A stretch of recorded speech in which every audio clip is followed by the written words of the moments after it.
croix nous sera toujours chère. Elle est gloire et victoire pour moi. Et par elle, en la maison du Père, la couronne est offerte à ma foi. Et par elle, en la maison du Père, la couronne est offerte à ma foi.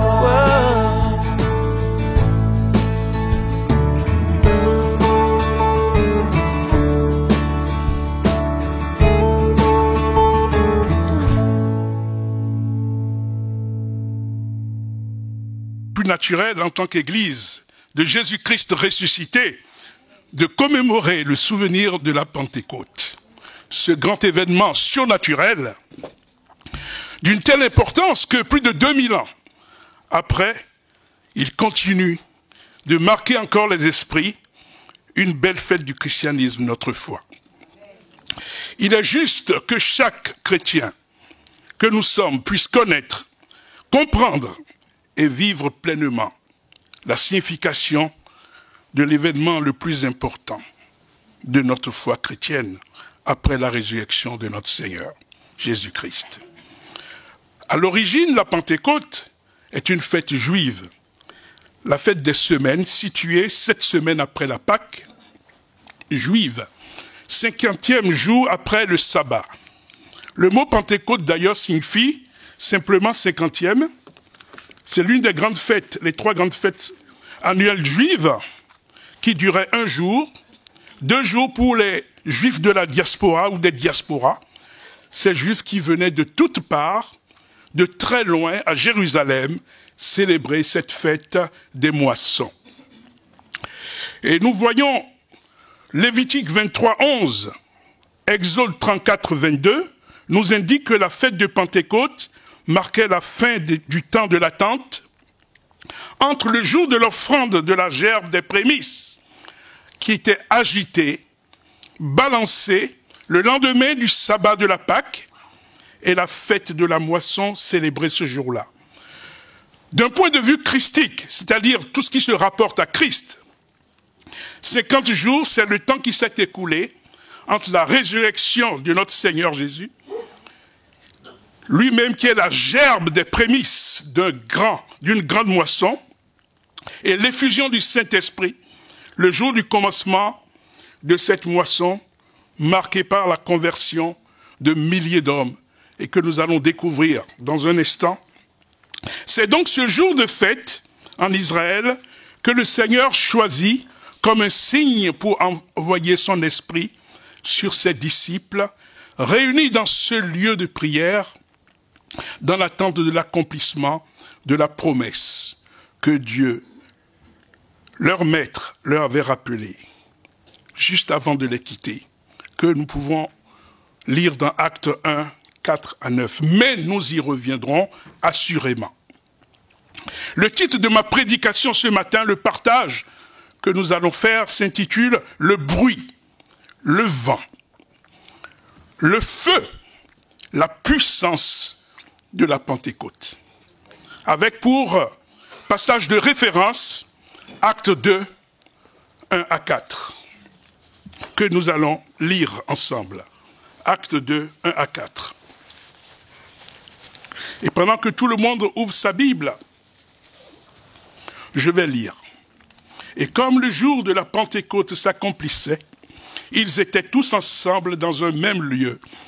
Et il se fit tout à coup du ciel un son, comme d'un souffle violent et impétueux.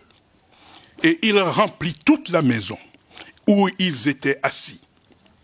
Et il leur apparut des langues divisées comme de feu.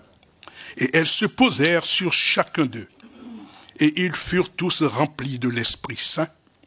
et commencèrent à parler d'autres langues selon que l'Esprit leur donnait de s'énoncer. Nous allons rendre grâce au Seigneur pour cette parole. Père Céleste, merci pour ta présence dans ce lieu. Dans le puissant nom de Jésus-Christ, nous nous prosternons et nous te faisons place afin que ta parole règne et que, Seigneur, tu conduises nos cœurs vers ta parole, que tu nous instruises, que tu nous éclaires, que tu parles. Nous te faisons place, Seigneur, pour ta gloire, parce que tu es notre Dieu. Amen. Je voudrais partager cette prédication en 3 parties ce matin, ce que nous venons d'entendre. En fait, chaque partie est interdépendante et s'emboîte l'une dans l'autre, sans ordre catégorique d'importance. Je vous en laisse juger ce qui va suivre. Première partie, je voudrais d'abord parler de cet événement de la Pentecôte comme un projet de Dieu pour l'émergence, pour la formation, pour l'établissement de son Église. Vous savez, l'Église, c'est un peuple uni, un seul peuple uni par la foi. Et nous pouvons lire dans Apocalypse 7 à 9, ce passage qui dit « Je voyais une grande foule d'hommes de toute nation, de tout peuple, de toute langue, qui se tenaient devant le trône et devant l'agneau. Un seul peuple, une seule foi. » L'Église, ça veut dire du nom Ecclésia, l'assemblée des croyants, une pierre vivante. L'Église, ce n'est pas un bâtiment, ce n'est pas une bâtisse, ce n'est pas une institution, ce n'est pas une organisation. Peut-être au plan administratif, une association, on parle d'association culturelle, mais spirituellement, c'est le rassemblement en un seul corps de tous ceux et celles qui croient. Des hommes et des femmes, quelle que soit l'origine, sociale, ethnique, religieuse, avec un point commun, leur foi, l'Église de Jésus-Christ, avec Jésus-Christ, celui qui est venu nous réunir ensemble pour se bâtir un peuple. L'Église a été manifestée publiquement le jour de la Pentecôte. Dans le cheminement que nous pouvons attester que la conception de l'Église a eu lieu 50 jours plus tôt à Pâques, au travers du sacrifice de Jésus-Christ à la croix, par le sang versé. Dans le concept normatif, c'est-à-dire, si on prend une norme, la Pentecôte, c'est la norme prévue pour le christianisme. Car pour bien comprendre la Pentecôte, il faut lire les 2 chapitres de Actes des Apôtres, chapitre 1 et chapitre 2, pour bien cerner de quoi on parle. Il y en découle que sans la Pentecôte, on n'aura pas les actes des apôtres. Cela a commencé alors que les disciples ont été baptisés, remplis, revêtus du Saint-Esprit promis.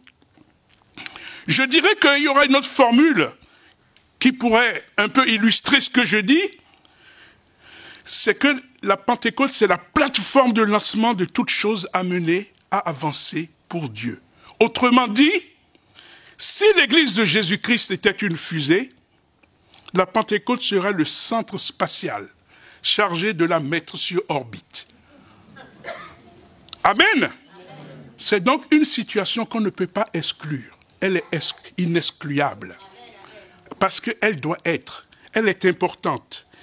Et de cela, nous voyons que nous avons parlé d'une Église unie, un seul peuple. La Pentecôte est apparue pour faire émerger l'Église, pour la faire manifester. Mais en même temps, de manière sous-jacente, nous avons la nécessaire et puissante action de renversement des murs de séparation multiples qui existaient dans le judaïsme. N'oublions pas que le premier peuple, le seul peuple que Dieu s'est choisi, c'est le peuple juif, à partir d'Abraham, qu'il a appelé pour se faire un nom. Et c'est ce peuple qui nous a apporté le Christ, notre Seigneur et Sauveur, lui-même étant du peuple juif, étant juif. Donc, dans ce peuple, dans cette pratique religieuse, dans ce judaïsme, il y avait énormément de séparation, que nous allons rapidement voir. Séparation d'abord entre Dieu et les hommes, séparation entre les hommes, entre eux. Je parlais de renversement.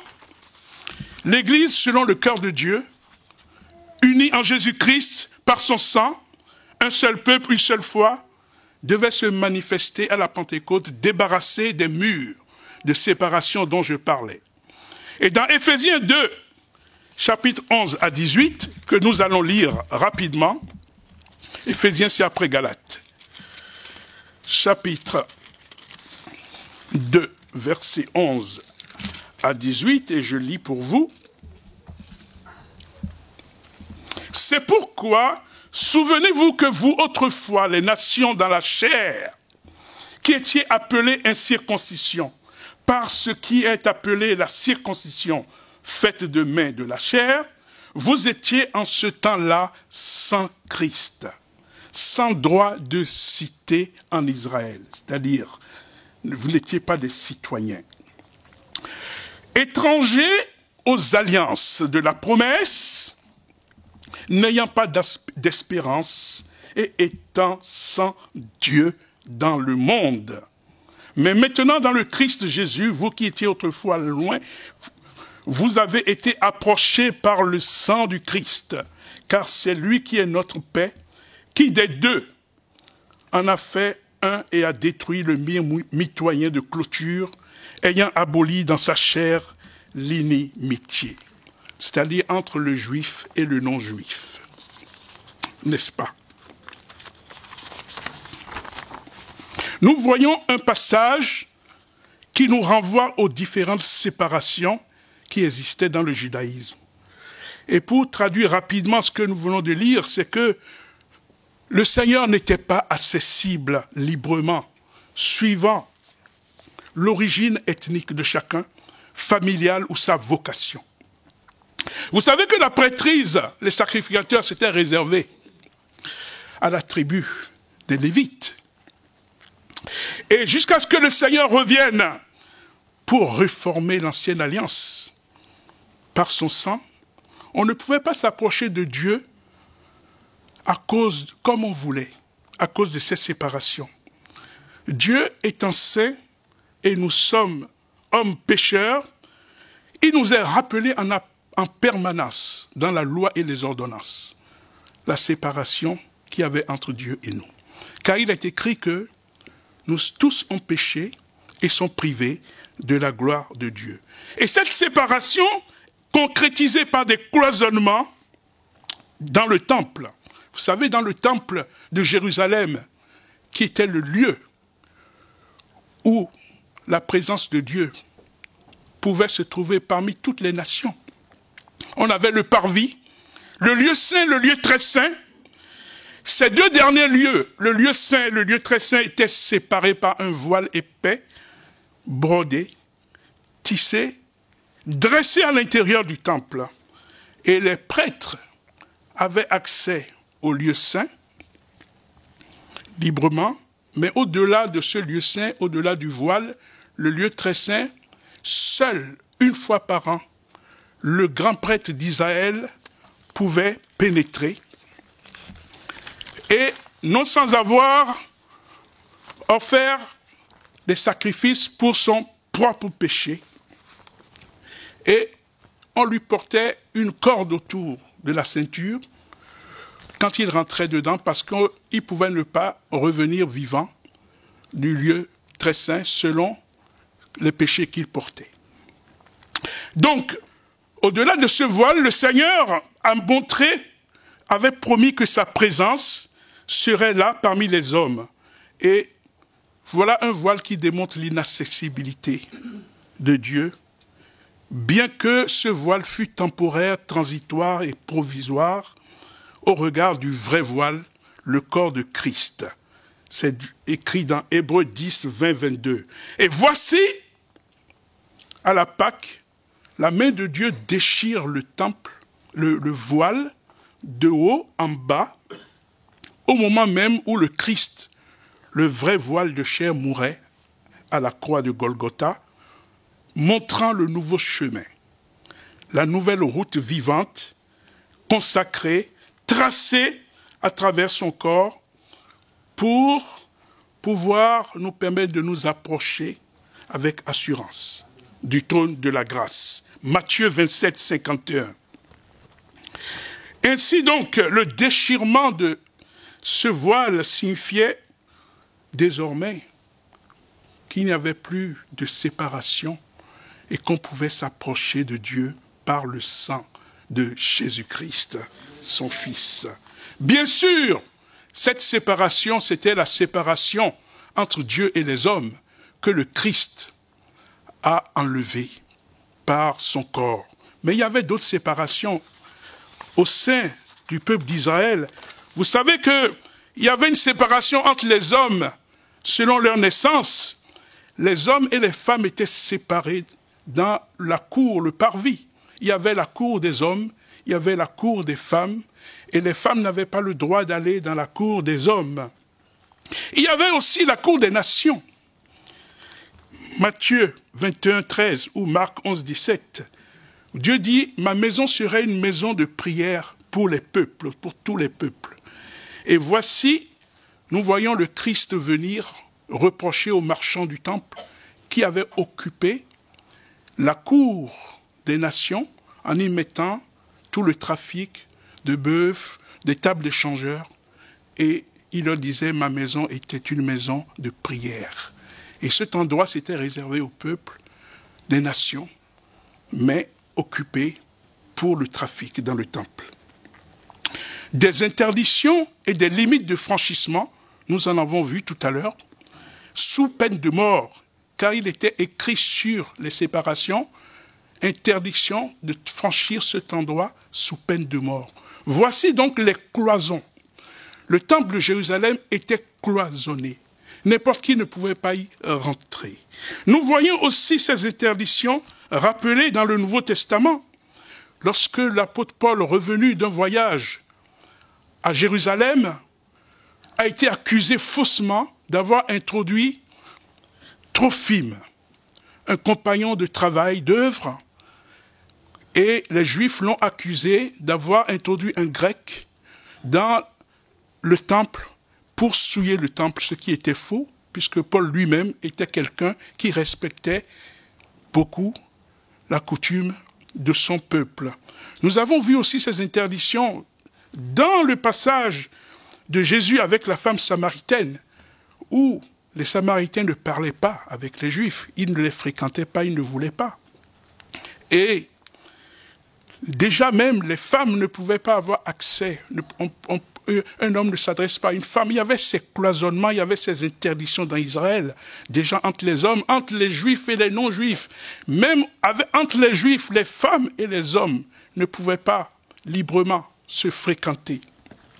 Donc toutes ces choses sont venues pour être renversées par la venue du Seigneur Jésus-Christ. Et cette séparation qui a perduré pour finir dans l'église même du Christ, lorsque Pierre a été confronté, lorsque le Saint-Esprit lui a demandé d'aller dans la maison de Corneille, dans Actes 10 et Actes 11, où il a dû, Pierre, rendre compte aux Juifs, chrétiens de la Judée, qui lui ont fait le reproche d'être allé chez des païens, chez des gentils, d'avoir mangé avec eux, car il était interdit que ceux qui observaient vraiment ces coutumes se mélangent avec ceux qui n'étaient pas juifs.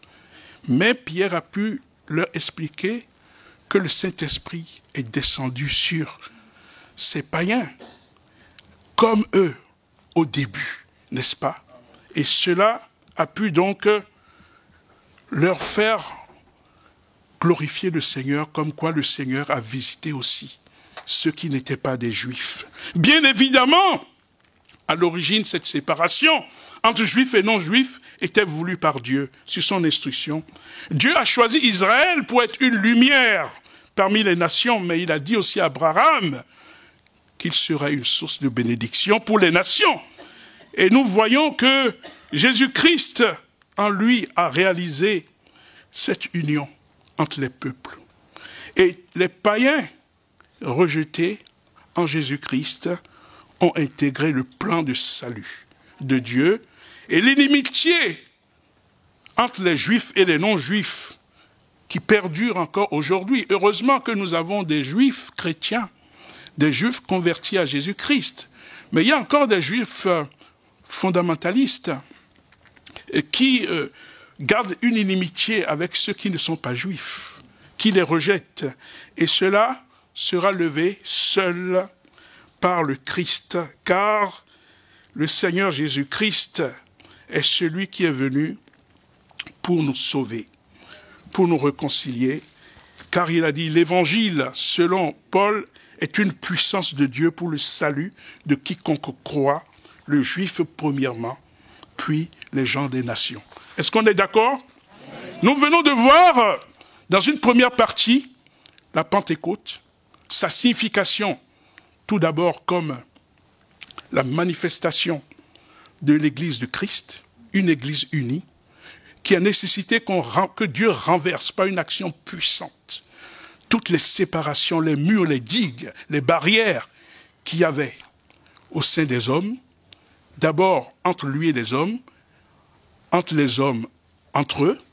Et la deuxième partie, la deuxième compréhension, signification de la Pentecôte, c'est l'expérience tangible et surnaturelle que nous avons lu dans Acte 2 tout à l'heure, 1 à 4. Alors, nous voyons une expérience vécue par 120 disciples de Jésus-Christ réunis dans un lieu de prière. Et le récit nous dit qu'un bruit, un souffle, un vent impétueux, violent, remplissant le lieu de rassemblement, est apparu des langues de feu posées sur chacun, et ils furent remplis du Saint-Esprit, et ils parlaient en d'autres langues selon que l'Esprit leur donnait par libéralité.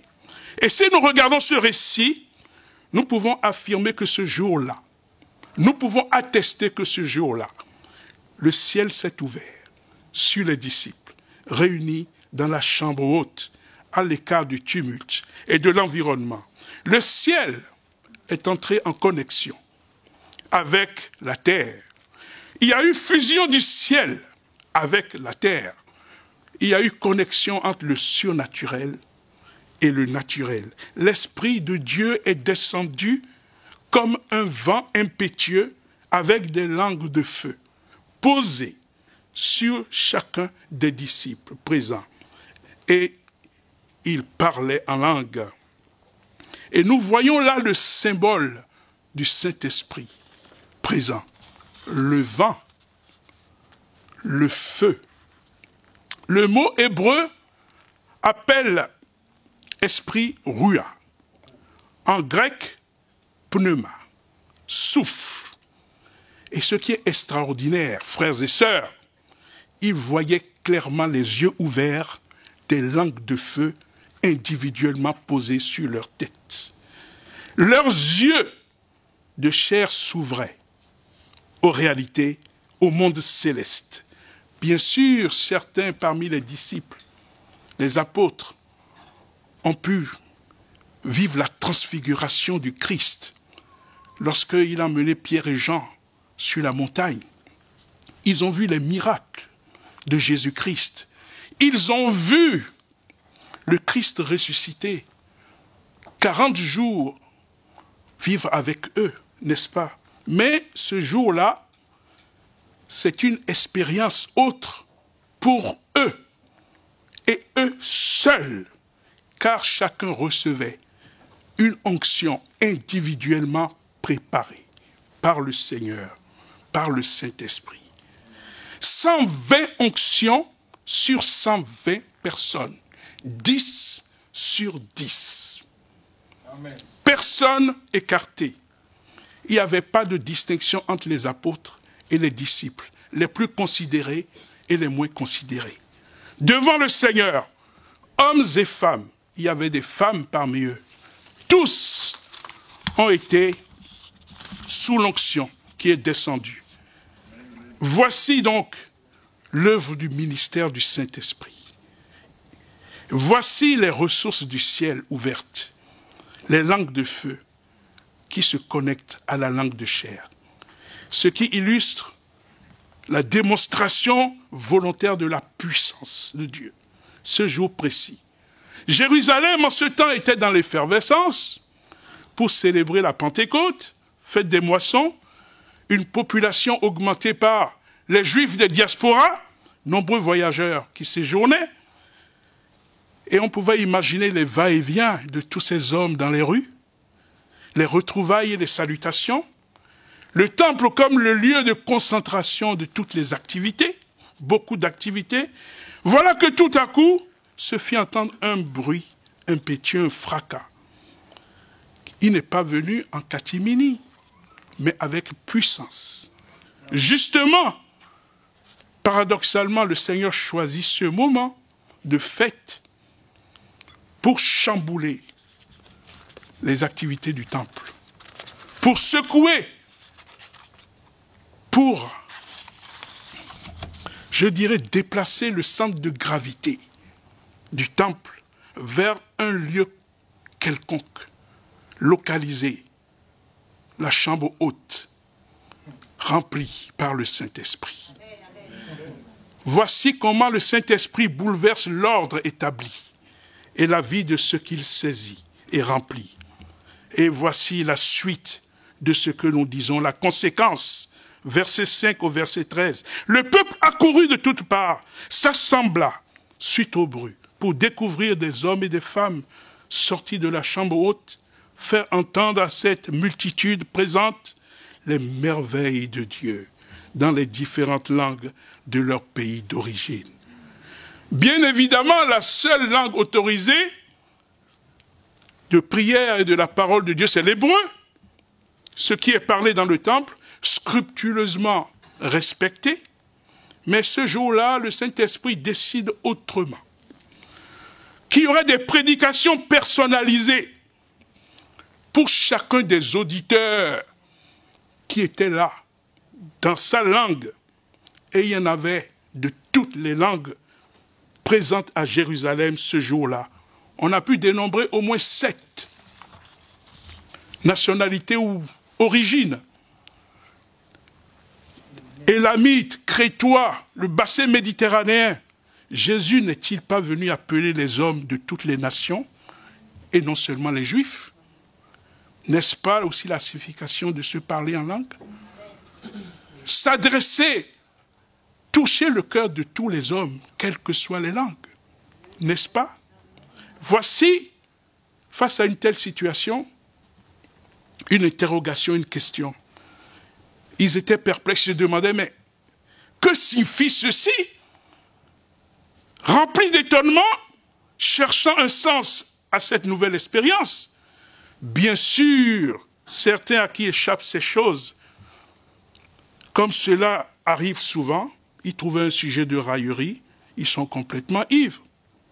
Et voici donc cette expérience présentée dans le chapitre peut être pour nous comme une traduction du ministère du Saint-Esprit en œuvre sur terre, avec le baptême, les dons et la plénitude de l'Esprit offerts à chaque disciple du Christ.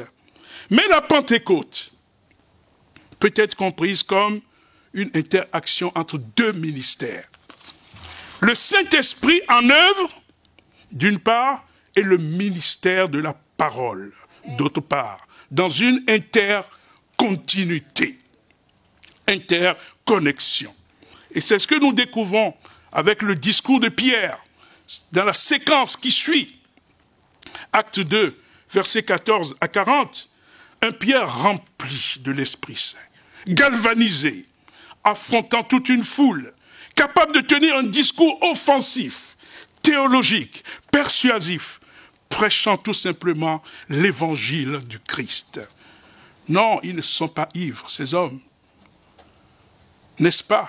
Ce n'est que la 3e heure. Vous savez, la première heure chez les Juifs, c'est 6 heures du matin. Donc après, on ajoute chaque fois 1 heure. Et donc la 3e heure, il était 9 heures du matin. Il n'était pas ivre. Prêchant Christ crucifié, Christ ressuscité, Christ glorifié. La seule chose qui en vaille la peine dans ce monde perdu et déchu, la seule source de salut pour l'humanité pécheresse, ce n'est pas de la grande théologie, ce n'est pas de la grande rhétorique, ce n'est pas de la philosophie. C'est un message simple dont chacun de nous a besoin en tant que pécheur destiné à l'enfer. Oui, à cause de la vaine manière de vivre de nos pères, voici la parole de vie prêchée, destinée à nous renouveler dans une vie nouvelle, promise par Dieu, au travers du sang de Christ. Dépouillée des œuvres de la chair, du péché qui nous prive de la gloire de Dieu. Prière annonce et précise maintenant que ce qui arrive, c'est la réponse à l'accomplissement de la promesse de Dieu. Plusieurs siècles en arrière, Dieu avait promis qu'il répandrait son esprit sur toute chair. Acte 2, 17, 21. Et là, dans le prophète Joël, il n'est pas mentionné des langues inconnues, mais Pierre avait une compréhension spirituelle de ce texte, discernant la dimension prophétique de ce qui se passait, n'est-ce pas? Et un Pierre plein de courage, devant plusieurs milliers de personnes, prêchant le salut en Jésus-Christ. C'est aussi cela la Pentecôte. Il y avait quelques jours encore, Pierre avait renié Jésus. Et s'était mis en retrait, mais Jésus est venu le repêcher, le chercher, après sa résurrection. Et voici, devant ce discours simple, mais véritable, une autre question apparaît, radicale, par rapport à ce que Pierre a dit. Et il disait, pour ce verset 36, tout le peuple d'Israël doit donc savoir, avec certitude, ce Jésus que vous avez crucifié, c'est lui que Dieu a fait Seigneur et Messie. Amen. Ça, c'est le ministère de la parole, de l'évangile. Et la question qui devait arriver, arriva. Une fois touché par la parole, frère, que devons-nous faire? Une question simple, fondamentale, tout comme la réponse. Repentez-vous. Ça veut dire changer de comportement. Et que chacun de vous soit baptisé au nom de Jésus-Christ en rémission des péchés, pour le pardon des péchés. Et vous recevrez, attention, il y a une promesse à côté, vous recevrez le don du Saint-Esprit. Car à vous est la promesse, et à vos enfants, et à tous ceux qui sont loin, autant que le Seigneur notre Dieu en appellera à lui.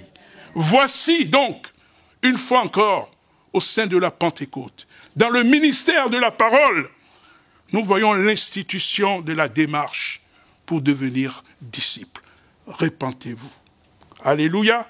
Et que chacun soit baptisé au nom du Père, du Fils et du Saint-Esprit. Bien évidemment, cet événement majeur s'est opéré exclusivement sur la base de l'obéissance des disciples, aux recommandations du Seigneur Jésus-Christ. Pas de puissance pour le disciple sans obéissance au Seigneur. Amen. Pas d'autorité spirituelle sans obéissance au Seigneur. Acte 1, versets 1 à 4, que le pasteur Liederman a lu tout à l'heure. Car le Seigneur leur a recommandé de ne pas s'éloigner de Jérusalem, mais d'attendre ce que le Père avait promis et ce qui avait été annoncé. Car Jean a baptisé d'eau, mais vous, dans peu de jours, vous serez baptisés du Saint-Esprit. Et on pourrait ajouter aussi cette parole de Jésus dans Jean 16, 7, alors que Jésus expliquait à ses disciples qu'ils devaient partir. Ça vous a aussi semblé, quand le pasteur Liederman, en préparant la cette scène, l'a lu, ce passage aussi. Il vous est avantageux que je m'en aille. Car si je ne m'en vais, le consolateur ne viendrait pas à vous, mais si je m'en vais, je l'enverrai vers vous. Et quand il sera venu, il convaincra le monde de péché, de justice et de jugement. N'est-ce pas ce que nous venons de voir à la Pentecôte?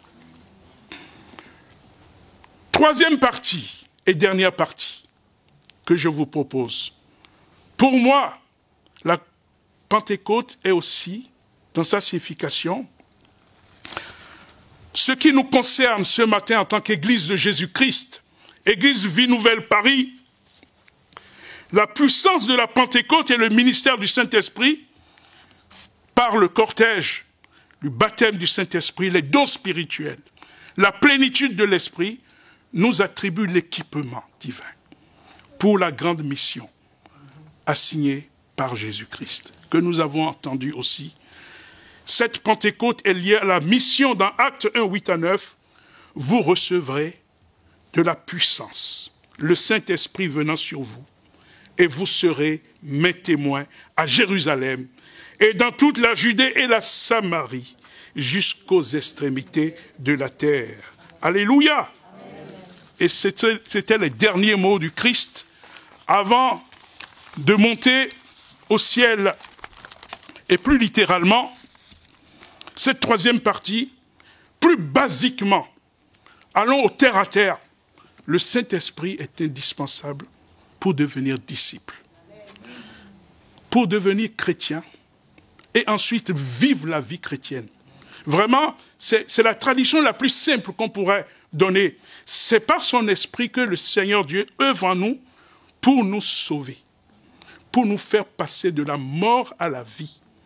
L'Esprit Saint nous transforme intérieurement pour qu'on puisse comprendre l'Évangile, afin qu'on y réponde par la repentance et la foi. Cela est impossible sans le Saint-Esprit en nous, de répondre à Jésus-Christ.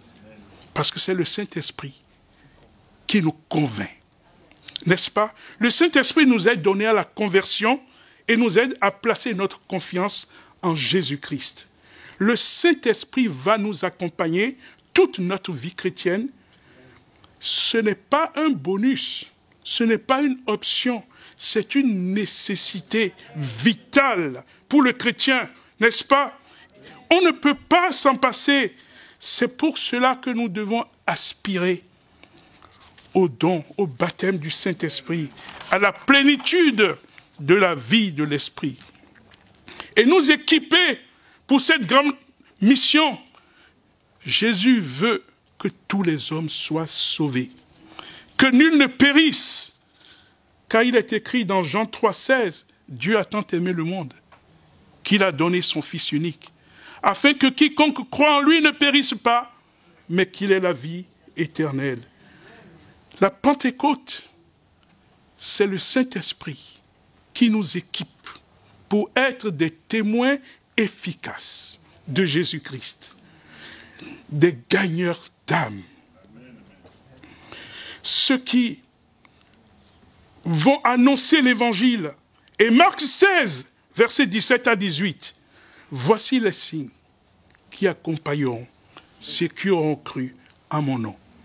Ils chasseront les démons, ils parleront de nouvelles langues, ils saisiront des serpents. Quand ils auront bu des breuvages mortels, cela ne leur nuira point. Ils imposeront les mains aux infirmes, aux malades, et ceux-ci seront guéris. Alléluia! Le Saint-Esprit est nécessaire pour notre vie de prière, pour notre service quotidien pour le Seigneur. La vie de l'Esprit, que vous pouvez lire dans Éphésiens 5, 18, être remplie de l'Esprit. J'avais dit dans le passage 1 que sans Pentecôte, il n'y avait pas d'acte des apôtres. Nous avons vu à la suite du chapitre 2, voici remplis de l'Esprit Saint, Pierre et Jean se déplacent au temple et ils voient cet homme infirme devant la belle porte. Acte 3. Et voici, dit, je n'ai rien, ni or, ni argent. Mais au nom de Jésus-Christ, lève-toi et marche. Et nous voyons cet homme commencer à sautiller. Et voici Pierre qui fait un discours dans le temple. Ce n'est pas notre force, ce n'est pas notre puissance, notre capacité, mais c'est au nom de Jésus-Christ qui a été crucifié que cet homme marche. Nous voyons aussi Étienne rempli de l'Esprit Saint qui faisait des prodiges et des miracles prodigieux. Étienne, jalousé, persécuté, lapidé, voyant le Seigneur lui tendre les mains. C'est toujours cette Pentecôte, parce que chacun a eu sa Pentecôte. 120 disciples dans le temple, dans le lieu de prière. Les diacres, on a prié pour eux, ils ont reçu l'Esprit, on les a choisis. Philippe, un des diacres, qui rentre en Samarie, évangélise toute une ville qui reçoit le Christ avec des miracles et des prodiges. Nous voyons Paul lui-même qui reçoit sa Pentecôte parce que chacun de nous, la langue de feu est pour chacun de nous. Personne n'est exclu dans l'Église de Christ. Chacun doit vivre sa Pentecôte. Personne ne doit manquer la puissance de la Pentecôte. Paul lui-même a reçu sa Pentecôte sur la route de Damas, lorsque l'Esprit de Christ l'a frappé.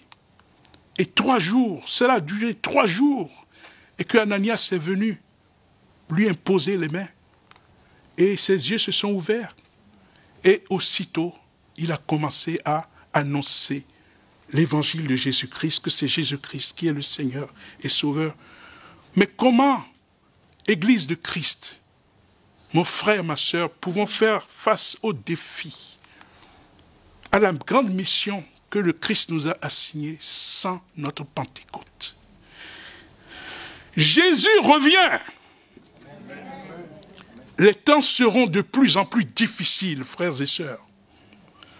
Nous allons faire comment sans la puissance de la Pentecôte? Déjà pour vivre la vie chrétienne et pour être des gagneurs d'âme. Le Seigneur va nous demander des comptes. Je le mets sur chacun de nous parce qu'il a donné des talents à chacun de nous. Et ton talent, tu es parti l'enterrer. Le Seigneur est avec toi. Tu es son disciple. Et il a promis qu'il est avec chacun de nous. Car nous allons rendre compte. Pierre disait, sauvez-vous de cette génération perverse. Acceptez le salut. Nous sommes appelés à aller de l'avant. La Pentecôte nous a été donnée comme un équipement. Nous sommes appelés à aspirer au don. Nous devons réclamer auprès du Seigneur sa promesse. Je parle pour ceux qui n'ont pas encore expérimenté le parler en langue. Je suis convaincu que des hommes et des femmes seront baptisés du Saint-Esprit dans ce lieu. Amen. Le Saint-Esprit vient comme il veut. Certains ont été baptisés au retour de la prière. D'autres, dans leur baignoire en train de chanter le Seigneur, ont commencé à parler en langue. Nous avons une chambre haute le mardi, avenue du Maine, 123 avenue du Maine. Et je veux vraiment partager avec vous que nous vivons des choses extraordinaires. Lorsque le peuple de Christ se réunit en prière, le Saint-Esprit est là. Et nous voyons des guérisons, nous voyons des encouragements, nous voyons des témoignages. Parfois, certains sont fatigués en venant, mais ragaillardis en repartant. Bien sûr, nous avons tous un travail, le métro. Mais si vous saviez ce que nous vivons ensemble comment nous sommes dans la joie ensemble dans cette chambre haute, sous le regard du Seigneur. Je vous exhorte à pouvoir venir. Le dimanche après-midi, nous avons besoin de communier ensemble. C'est le seul jour que nous avons du Seigneur dans cet autel, dans la communion fraternelle. Vous savez que nous devons réserver le dimanche pour le Seigneur. En dehors de circonstances majeures ou d'un travail, le dimanche, c'est le jour, c'est notre sabbat. Pour entendre sa parole, pour laisser tous les tumultes. Nous avons 6 jours pour nous-mêmes, mais 1 jour pour le Seigneur. C'est le jour du Seigneur. Et où nous avons besoin de voir les frères et les sœurs, d'écouter la parole, de chanter, de prier. Et ça passe tellement vite, à 15 heures, ça passe tellement vite, ces réunions. Nous avons besoin d'être plus nombreux pour invoquer le Seigneur. Et je dirais même plus, le dimanche, quand on l'a quitté, c'est peut-être le moment encore d'aller voir quelqu'un qu'on n'a pas vu, d'aller rendre visite à un malade, à l'hôpital, si on le peut. Quelqu'un qu'on n'a pas vu depuis longtemps, qu'on prenne de ses nouvelles. On peut aller visiter des frères ou des sœurs pour prier avec eux. C'est un jour qu'on offre au Seigneur, le dimanche. Frères et sœurs, notre Pentecôte nous a été donné pour que notre vie soit agréable à Dieu. Parce qu'il revient bientôt pour chercher son Église. Nous le remercions. Soyez bénis. Au nom de Jésus-Christ. Alléluia. Amen.